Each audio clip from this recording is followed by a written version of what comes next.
Hey everybody, Mark Moyer here. Welcome to the Clubroom, presented by, of course, the Win Again Academy. Super fired up to have all of you here in the house, and especially welcoming my good friend and guest, Cory Procter, to talk about all things financial, football, and other stuff in between. So, Cory, hello there. Welcome to the show. Come on, baby. Good to be here, Mark. I don't know what that was. Is that like a Texas dance kind of thing? I don't even know what that Maybe. is. It will be soon. Yeah. Now, Texas redneck. That's what it is. today I want to just do more of a 30,000-foot view on just overall, some of the important things to think about when managing your wealth, whether you have the wealth of $11 or $11 million or somewhere in between. And what Cory is going to talk about in a few minutes, and what we'll talk about is just sort of a few different things, including how to really identify when some of the things that you should be worried about with your money, some of the threats to them. We'll talk about putting in place a strategy, a plan that you really use starting with day one. And best and most important, how someone like Cory, an athlete advisor, really gives, especially retiring athletes and even current athletes, a sort of a head start, sort of ahead of other financial advisors. So we'll talk about that in a minute. But first, a quick little bio on Cory. I'm going to condense it to 32 seconds or less, if I possibly can. But Cory attended and graduated University of Montana, which is one of those states that's way up there. And it's probably one of the nicest states I've ever driven through. It's absolutely gorgeous up there. But he got a degree in psychology. So everybody be careful, because he knows what you think. Um, he played several seasons in the NFL, including for my least favorite team, the Dallas Cowboys, but also other least favorite teams like the Dolphins and Detroit. No, actually, I don't think anybody dislikes Detroit. It's not many. um, Detroit's the only one that likes Detroit. no, but I said dislikes. I don't think anybody really dislikes them because they haven't been a threat too often and so forth. But that's a horrible thing to say. But also runs a company called Procter Media, as well as Pro Capital Wealth Management. So I think I kind of just did that in 32 seconds or less. So there you go. That's Cory. And Cory's going to fill in some blanks, right, Cory? Absolutely. All right, cool. Go ahead. Well, no, I was going to say, most important to me, and a lot of my work surrounds helping and working with athletes as they transition from their sport to what's next. Before we get deep into the wealth management side of things, I guess I'm curious to hear, what was it challenging at all to sort of gain your footing after you left the game? Because I know that we've spoken before about this, but I know you didn't decide, gee, I'm going to retire today. I mean, you were in your late 20s. Tell me a little bit about that transition and how long it really took to figure out, okay, well, I'm not going to be playing anymore, so I need to get my act together, kind of thing. It's it's a hard thing to face, especially for athletes. The normal worlds, we can at least stay in the same industry or stay with a similar kind of job. But especially with athletes, and when the league tells you we don't need you anymore, that's a heavy thing to swallow. And so that's why so many athletes, or especially military people, we kind of have similar stories, because when the boss says we don't need you anymore, and that's been your identity and what you put everything into your entire life, that's just a major life shock, and you don't want to transition out of that. And that was a huge thing, transition in life that I didn't want to move from, and where a lot of us might be talking about taking next steps. Well, I don't want to take that next step. I had a lot of juice left in the tank as far as I was concerned. And so, but I was forced into that, go into this mental state where I got to deal with it. It's almost like dealing with a death, because there's some coping to that maneuvering. But thank God I had my wife. We were engaged at the time, and I think I can look back now and say, hey, God's like, I'm trying to create a husband, not a football player anymore. So you need to get your head out of your butt and let's move on. All right. And so he's creating something a whole lot bigger and a whole lot more powerful than just a guy on the football field. And as powerful as that can be, a position that can be, it's a great launching point for even more. And if that's the biggest you ever be, that's sad. right? I don't want that to be my pinnacle of my life. And so what was great about that is I came to my faith. I came to a lot of different personal revelation that allowed me to get perspective on events that came up into my life, where I was at currently, and vision for the future. And so it ended up being a fantastic thing, like a force jolt in my life that I had to have to get me moving to the next phase. With that, it sounds like that was the foundation, but what were some of the steps that you took to sort of figure out, well, okay, I'm not playing football anymore? Because I don't know, did you prepare for not playing football while you're playing? I don't know if you did you? No, I Yeah. didn't. I mean, at least mentally, or even for a next career move potentially. Now, financially, yes, I was. I didn't think about it necessarily in that term, but I had a great advisor. She killed it for me, and so because of that stewardship, I was able to last or have a lengthy transition time where I could go back to school, get my degree, finish those things, and really have a good transition time to figure out what I wanted to do. And so what I like, there's a lot of highlights going on with current athletes right now in all sports about guys that are transitioning or guys that are trying to become entrepreneurial during their careers, which is awesome to see. Yeah. Because what I like to see is that, man, I'm a guy, and a lot of guys still fall into this category. I'm like, I'm just trying to make the team, and I'm just trying to be there. And then all of a sudden it gets clipped, and you're trying to fight back into the picture. Well, what I like to do is, all right, while we're playing, let's figure out not what you're doing after football, because no athlete wants to hear athlete you is going to die. All right. But what I want to hear is, okay, how can I expand my territory or my domain right now?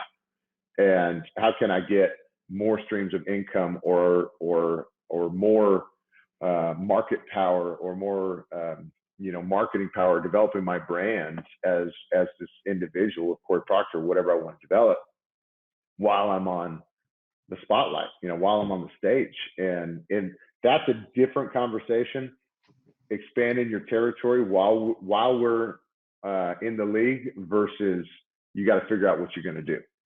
And I don't want it. I'm doing what I want to do. Right. Right. So it's a different conversation But there. see, I like that. but that's perfect because you know, I think it's almost like a cautionary tale where you're saying, look, you may not know what you want to do when you leave the game, and you certainly don't want to prepare for plan B while plan A is still going on. So one of the things I like to talk about is developing that secondary interest while you're playing. That's you consider in your mind. It's not, gee, I'm not going to be playing football, I better do this, but more so, even while I'm playing football, I'd love to, enjoy like trying out photography, music, fashion, real estate, investments, whatever it might be, but learning a secondary thing, because if anything, that will add to your skill set you bring to the field. And I think that's great. But in your case, I like how you said, well, look, honestly, I had a good advisor that really had me set up for post-retirement.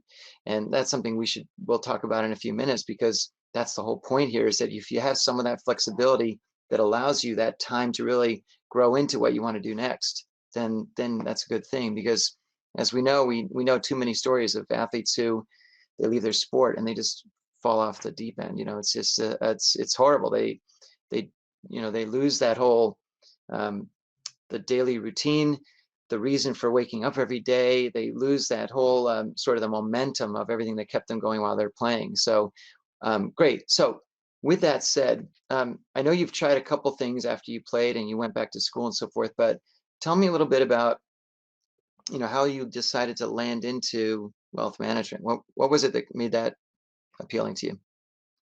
This is actually it's a lot of different reasons. And this is what I say. It's a big part of my faith. I don't want to press on anybody who doesn't want it necessarily, but this was a huge.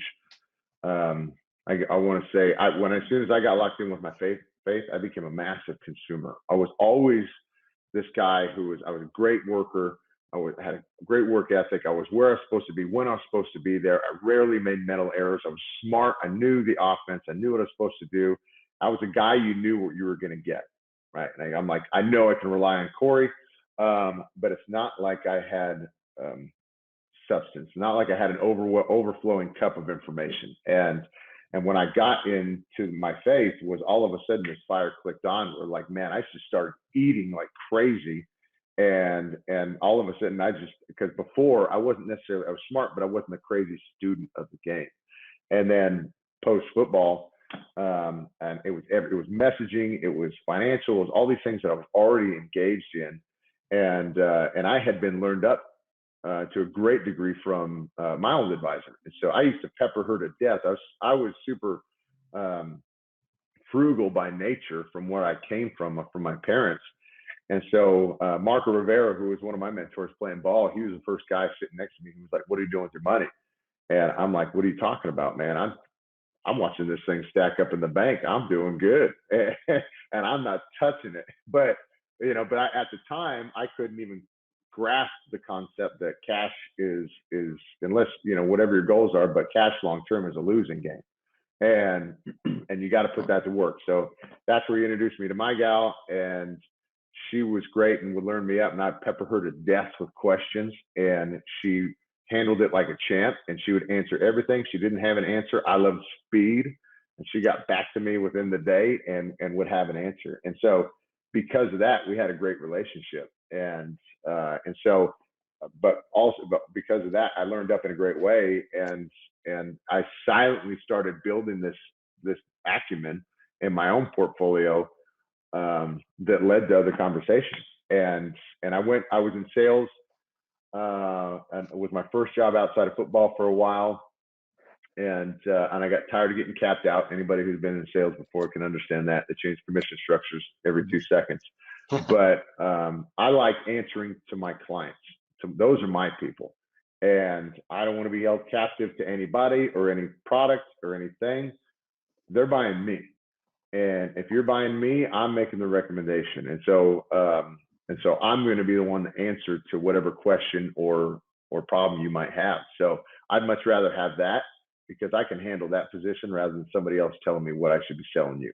And so I came into it, and so it's been really great. I've been crazy thankful, crazy lucky to have awesome relationships where people from the sales position I was in immediately jumped with me over to the financial sector. And I mean, big clients too. I was really surprised with they're like, "Man, I trust you to do right by me. I know you're not perfect, but I trust you in what we talk." And so they showed a ton of faith. Super thankful for that. And just because of that, business has been really great. So lots of other reasons, but those are some big ones. That's excellent. So, there are lots of reasons to choose a specific advisor over another one, because, none of, we'll say, you can say, "Hey, I guarantee X amount." You can't, obviously you can't do that. You can't necessarily, I mean, the one things you can do is you can guarantee, for example, customer service. You can guarantee that, you'll be, sort of fighting for someone's back. You'll be, behind them at every sort of turn, that sort of thing. But you can't obviously promise returns.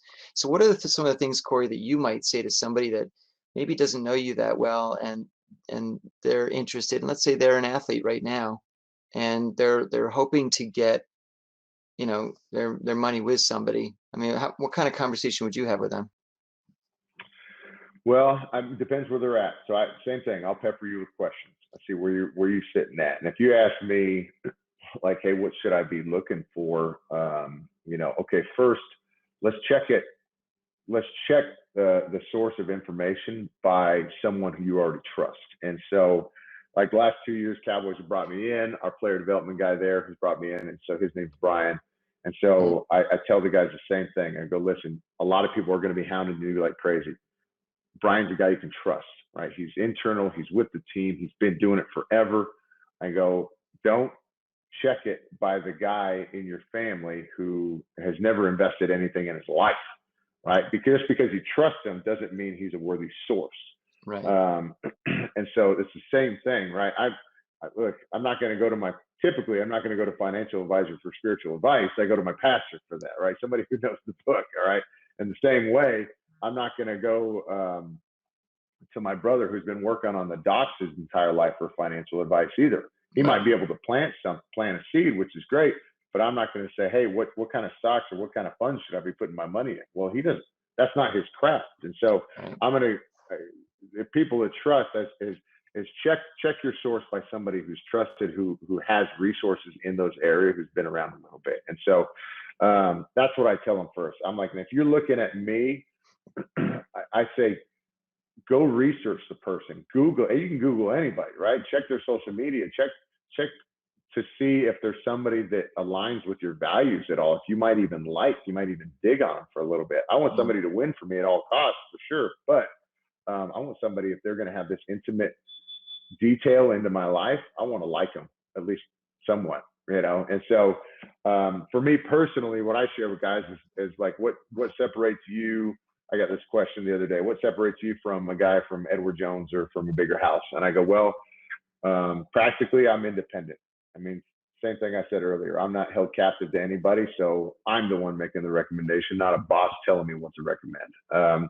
Two, I've been on the client side and I've been on the professional side. I've been on both of them. So I know both conversations, and I know how to speak the language, because I've got a lot of people that try to talk over me, try to sound smart, and try to shove something in my face. And I'm like, brother, you better get out of my face, because I'm sold to constantly.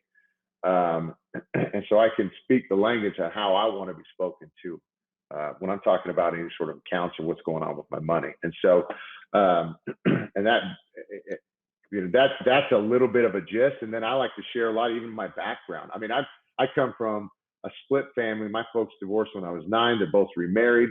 I love them to death. You know, but they never, like a lot of people with their parents, they never shared anything with us. And I love my mom to death. They had to file for bankruptcy my freshman year of college, and my younger brother had the car seized while he was at his friend's down the street. Wow. And not fun, right? And you can imagine going through that, a little embarrassing. And love her to death, not in the right place with money. And I didn't want that. And so, but what I wanted was to be something else. I wanted to steward that in a way. So when that first person, Marco Rivera, said, hey, what are you doing with your money? Thank God that he did, because all of a sudden I had a great line of people here in Texas that, man, they were in line to share. Like Derek, we were talking about earlier, he was like, people have been down the line further than me, are eager to share what they've been doing and how they're winning, everything that's going on. And so we got a plethora of that kind of knowledge that these guys are still dumping on me. And so that what I love about that is I can go to those places when I don't know, because I'm not God. All right. And when you realize that there is one, you realize you're not him, and you can make mistakes, and that you're not perfect, can't control the world. So that being said, I can plainly say I don't know something, and I can go find it. And I'm not, it's not like, hey, I lean on this guy who's the guru. No, I'm supposed to be the guy that you're leaning on. I'm the guy that you trust. So it's about what I find and what I study. And so exercise those resources. And it, you know, so that's, I like those a lot. And I kind of separate myself just because I've been there. I made minimum 5 out of my 6 years playing, and I'm in a lot better place financially today, almost 10 years removed from the game, than I ever was playing ball. And you know, I don't like it. You don't necessarily see the great stories. You always see the bad stories, but I've had guys that have made way bigger contracts than I ever did. I was all on single year contracts, but I made way more than I ever did playing, but are not in a better position than they were when they were playing ball. Well, look, we all know the principle of compounding interest, or compounding anything. And so when you have $1 today and you don't spend it, and you play with it right, it can be $10 or whatever it is down the road, or doubles every 7 years at 10%, et cetera, et cetera. And so I think that's I'm sure that's a lot of what you did, where you were not necessarily spending your money on the third car, the fourth car, the second house, the whatever it is, the jewelry, or whatever it might be, and other people do. And I think that's one of the biggest and most important lessons that the young athletes need to learn is financial literacy, and how important it is to sort of just, even at a young age, when you're at the prime money making potential and time of your life as an athlete, it's so critical to be smart. We'll talk about that in a second. So I think what I want to shift to a little bit right now, though, is you know, we spoke about this briefly earlier, but so you know, one thing you like to talk about is how to identify potential threats to your wealth and your and your money. And so what do you mean by that? Like how can I mean, let's say I've got a certain amount of money. What should I be worried about? Well, so I mean, it depends what kind, right? So naturally, I could come talk about personal threats, people threats, Yeah, right? I right, could talk right, about somebody who's trying to come attack your money all the time. But right. as an advisor or financial professional, I think of what kind of risks are out there when I'm talking about investing, or other factors that I don't necessarily see in plain sight, right? And Mm, so, today we're talking about retirement, and really retirement, you could label it as how fast my money's going to run out. Not necessarily retirement, but if I stop working today, how long will I last? And when I talk about something like that, there's four sets of risks I look at to hedge against, and really it's inflation, right? When we talk about right now, currently we're at 2%, but if you're at a historically 3% mm, inflation, you're talking about 100 grand just in a 10-year time frame turns into about 75 okay. Yep. buying power. And Yep. so when somebody's got 100 grand in the bank, and hey, I love seeing my money in the bank. I love seeing it in cash. It's always there. It's technically not. I don't see the number falling, right? But you have an invisible enemy working against you, Yep. because costs are rising where we live, and so that 3% is going to inflate every year. And in 10 years, if you haven't done with that money, it's just sat in cash the whole time. It's turned into 75,000 basically worth of buying power. So Yep.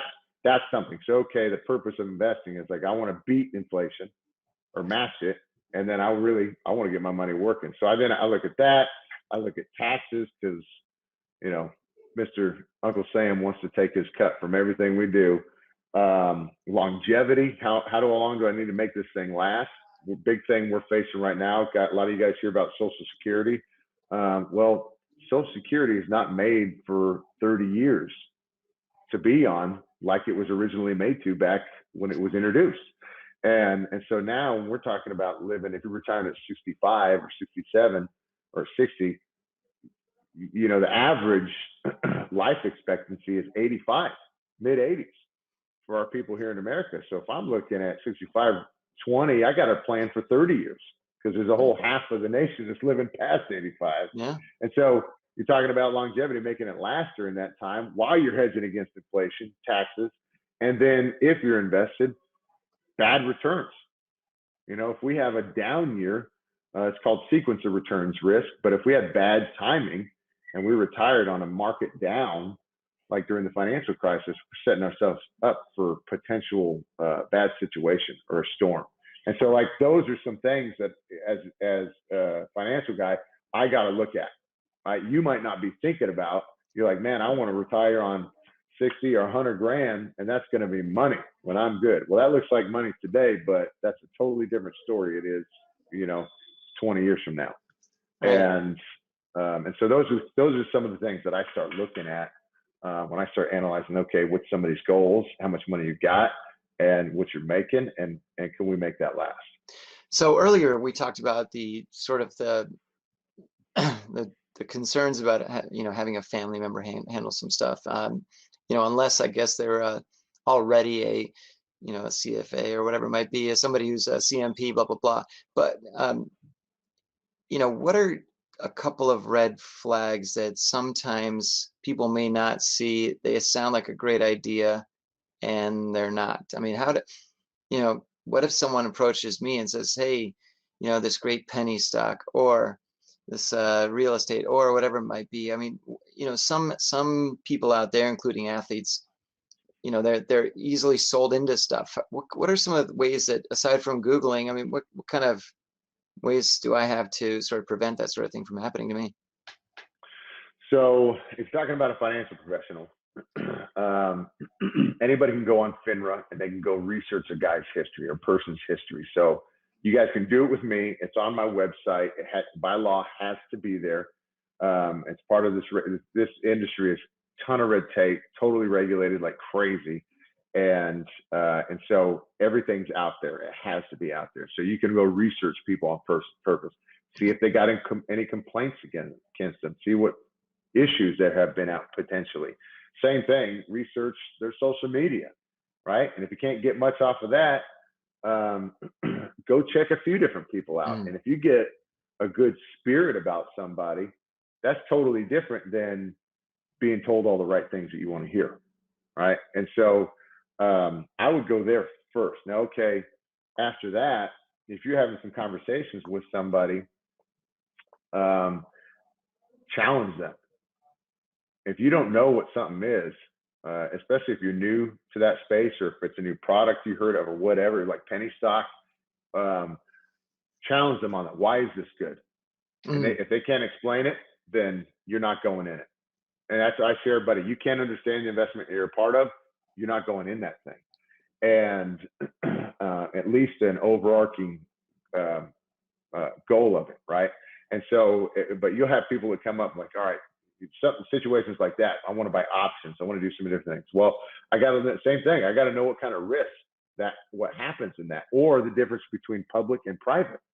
I've had a lot of guys that went into private deals that you can have a lot of great private deals, but a lot of private deals that went south when they just didn't understand the difference between that and public.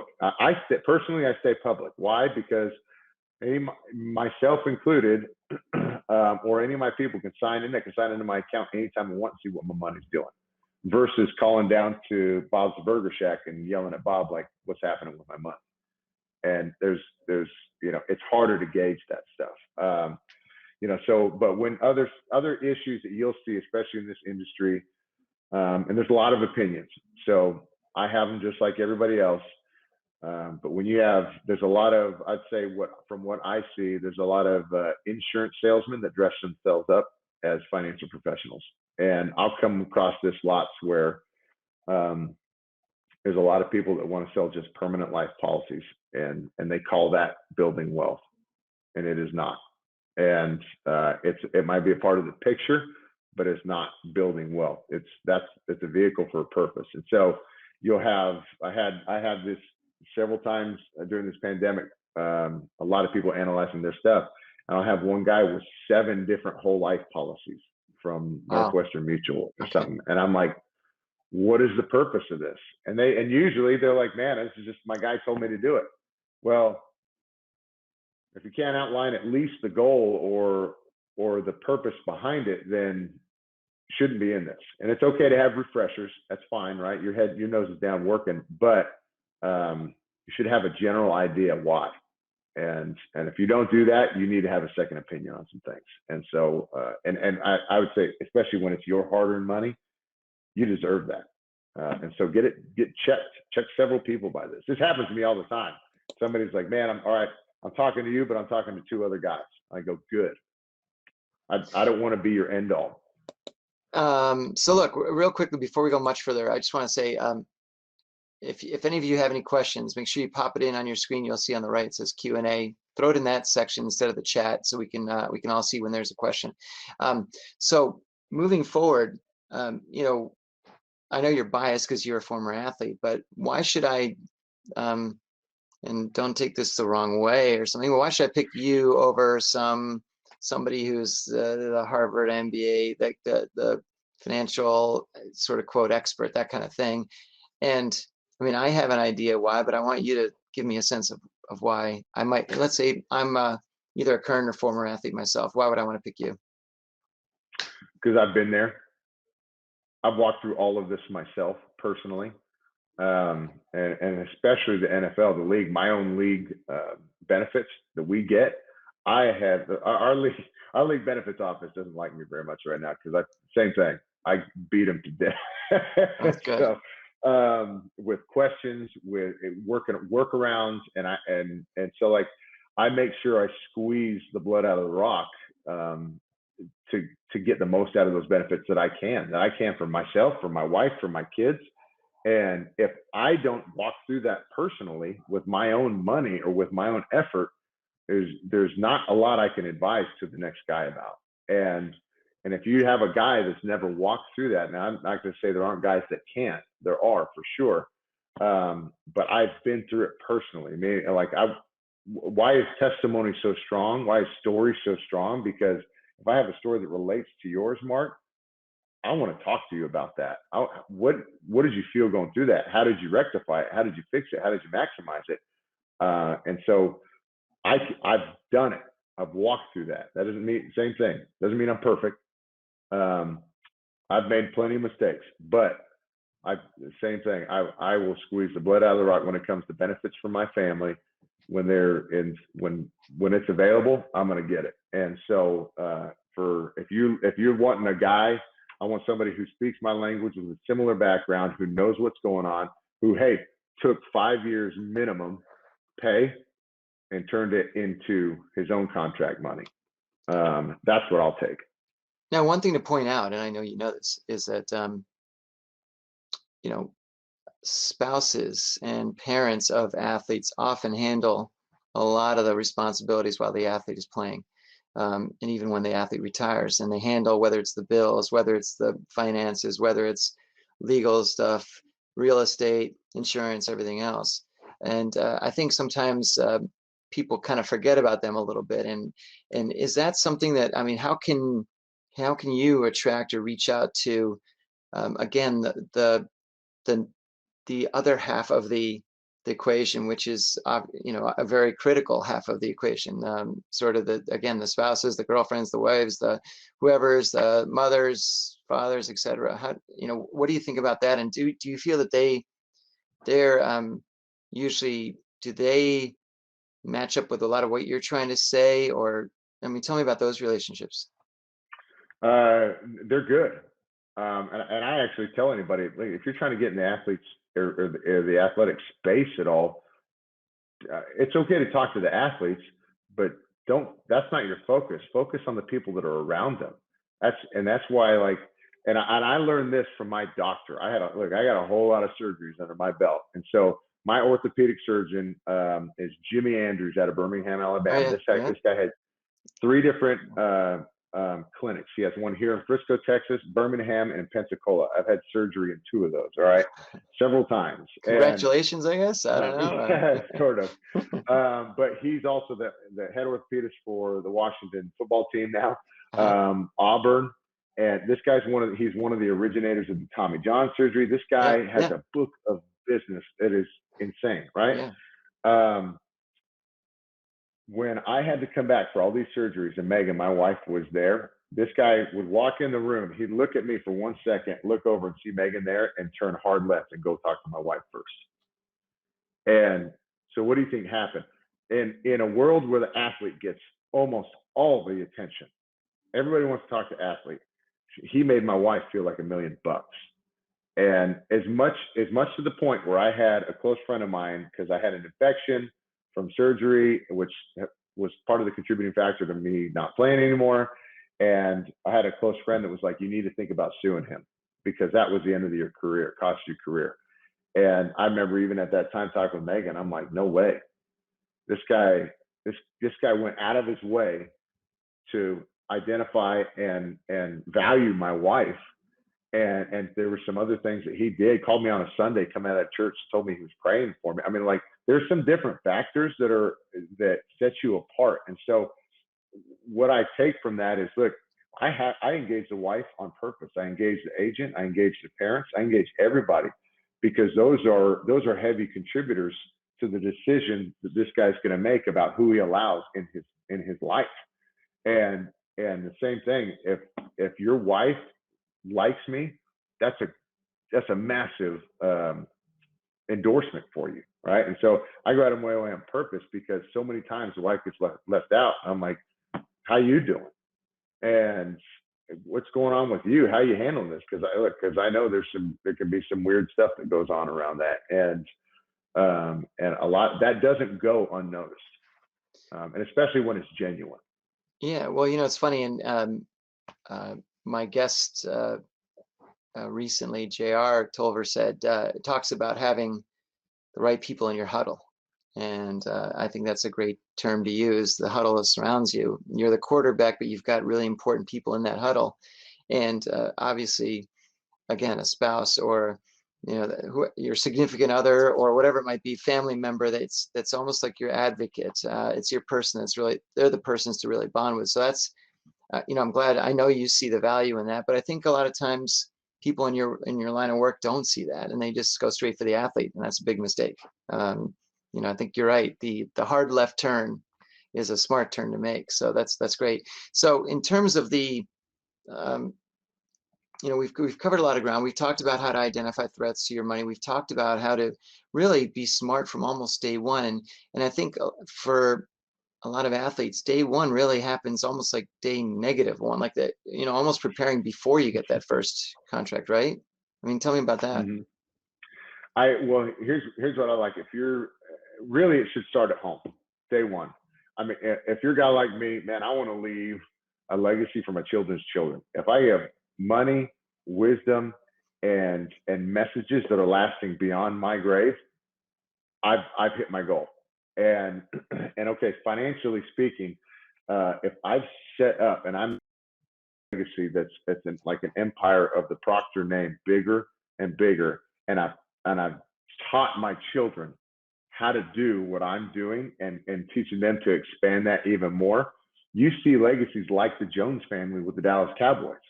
I mean, Shy Anderson is one of their grandchildren who started I remember this kid playing around in the locker room at training camp, right, with his buddies.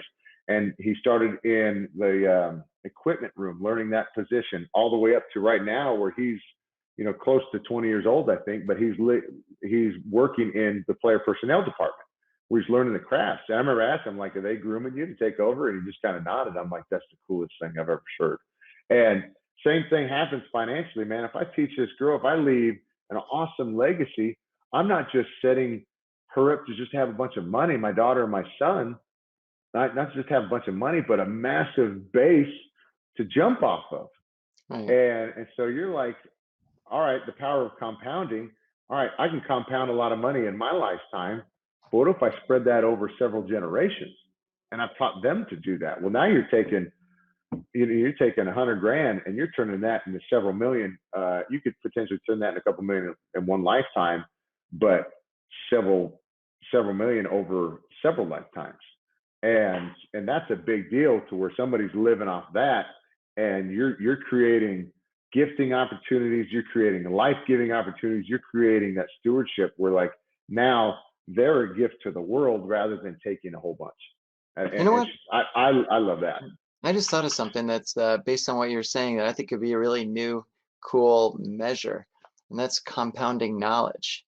In other words, you're starting with this knowledge, you pass it on to someone else, but they're growing from that, and it's continuing to grow over the course of time. So there you go. You can borrow it if you want. You're totally right. What Yeah, good is my money that I leave to my kids if I sure. don't teach them how to use it? That's right. Trust, you hear, all right, the bad story about trust fund babies. They just go blow it real fast, That's right? right. And they're, whatever, they got a crazy life. But I Right. would much rather have you just be this awesome steward of that finance, and you take it and launch into a new business or to wherever you want to go, your calling in life. And that turns into a real weapon for you in a big way. And so I'm like, all of a sudden I've launched you into a bigger separation Yeah. point from the rest of the world. And I'm like, why? That puts you on a pedestal to be a leader in this world and not just be another guy. And I don't want that. I'm raising people, little badasses. All right. So that's what I want. There you go. I like that. Well, listen, we've covered a lot of ground here. I do want to have us jump back and have a chance to chat with everybody at the tables. But before I do that, Cory, what's the best way to reach you? Check out my website, procapitaltx.com or coryprocter.com. You can reach me on both of those. I'm on social media, LinkedIn, Twitter, Facebook, at Cory Procter. You can do all those things. And man, give me a shout. I love talking. Even if I don't, even if I'm like, hey, I'm not getting a client off the deal, I love helping people out with this stuff just because half of what I do is telling people where to point their guns. And so you get them pointed in the right place, you go to work, baby, and you chip away at some things, you make some big things happen for you and your family. Perfect. So with that said, one of the things, look, I always love hanging out with you and chatting with you, and you because you know what it is that you what's really important, I think, is that people explain these things in an easy way to understand, and in a way that sort of you lay it out in layman's terms, because one thing that I always get intimidated by is if someone's speaking to me as if I understand everything about molecular biology or whatever it might be, and if there's stuff I don't know, I want it to be sort of broken down to easy parts. And I think that's something you probably do very well, especially surrounding everything that's involved with wealth management. Look, one of the big reasons why I do this sort of thing is twofold. One is to offer up the knowledge that experts like Cory have, but also to provide an environment, which is this club room, to be able to really network and meet people that can really take your business and your career and everything else to a whole new level. So that's a big reason why we're doing this, not just to hang out and chat with each other, but also to really create value going forward. So reach out anytime to me as well. You can go to my website, markmoyer.com. You can check out, oh, look, I just happen to have my book back there. How bizarre. But also consider joining the Win Again Academy. We have plenty of members, but we'd love to have you join us on board as well, because you will have access to this club room with the events and the people that are inside of it, and lots of other benefits, which you can check out on the website anytime. And also feel free to reach out to me and ask if you can use the club room for some of your own events and become a sponsor of this great academy. So with all that said, thanks again for joining us, Cory. Really appreciate your time and your fabulous wealth of knowledge. Yeah, so thanks for sharing that. Thanks, Appreciate it. Mark. Appreciate it, brother.